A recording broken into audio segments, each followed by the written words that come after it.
So let's take round 2 droplet from the tank, and this time I'm going to go into this nice electrified tank and try and get a bit from this here. This is more difficult because it's a lot more solid. Oh. There we go. Oh, this time it's going to be more difficult for you to see in the tube. There we go, maybe against that background. Anyway, some quite clear fluffy stuff. I got an extra bit off there by accident. I think I may need to separate it slightly because it is quite a clump and it's fairly solid too. So I'm going to put the cover slide on and see what happens. And it actually kind of works. I think that'll be okay. So I'm going to put it underneath the Darkfield this time and see what happens. Straight away, as you can see, the view is very different. Having the contrast of the dark black background means that you can see the fronds of the algae and everything in front of it quite clearly.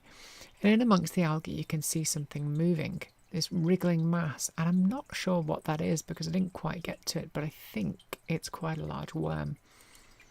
Also around this you can see various different little critters moving, and I'm fairly certain most of them are ciliates, but I haven't yet identified them. For some reason a lot of the footage from this got corrupt, so I do apologise if some of it goes a bit weird at times. Hopefully you'll be able to see the cool bits still. Whatever this guy is, he's huge and he's squeezing himself through those fronds of algae just to the bottom.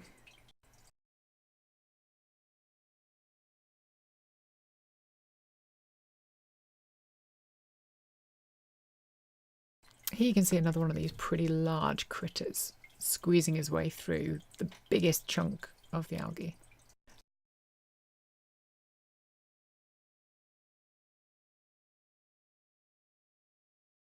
I believe these little balls are quite similar to the ones we've seen in the vase that I found.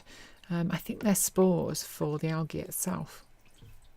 In amongst them, if you look really carefully, you can see tiny little things moving as well, which I think are very small ciliates. Here we can see a group of paramecium. There were 3 at first when I found them, and then a 4th one came along a little bit later on. They were fairly docile, but then when they started bumping into each other, you can see them spiralling around, and you get a real feel for the true shape of them. This kind of seed pod shape almost. They're not flat at all. They've got this weird kind of seed pod shape, and then you can also see the little algae, I think they are, moving around inside of them.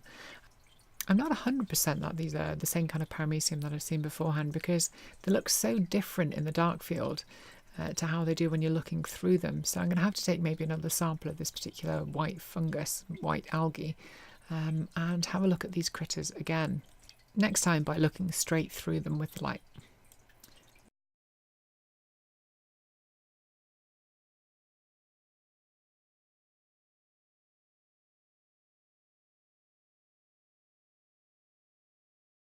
Next I found a really big worm in the tank. I think it might have been one of the spiky ones because you can just about make out the spikes on the outside. I found this really interesting because you can see the gullet, the long sort of intestinal tract, I guess it is. I don't know exactly what kind of innards these guys have, but this big huge writhing mass on the inside that you can see pulsating all the way down from the head all the way through to the tail.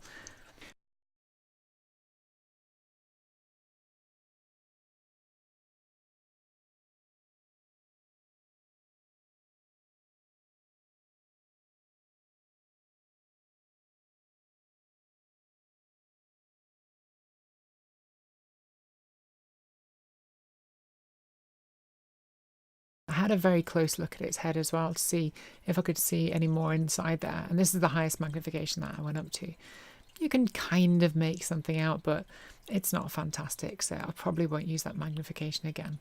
At least not until I found a way of making the definition much better.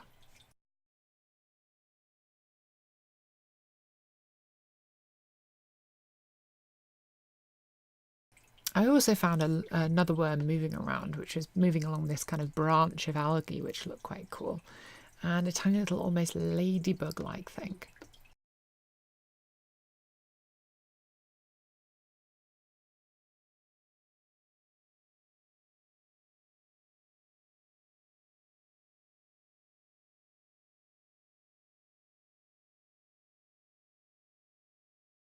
And that's about all that Premiere Pro will allow me to edit at the moment, because it's being very weird. I'm not 100% certain why.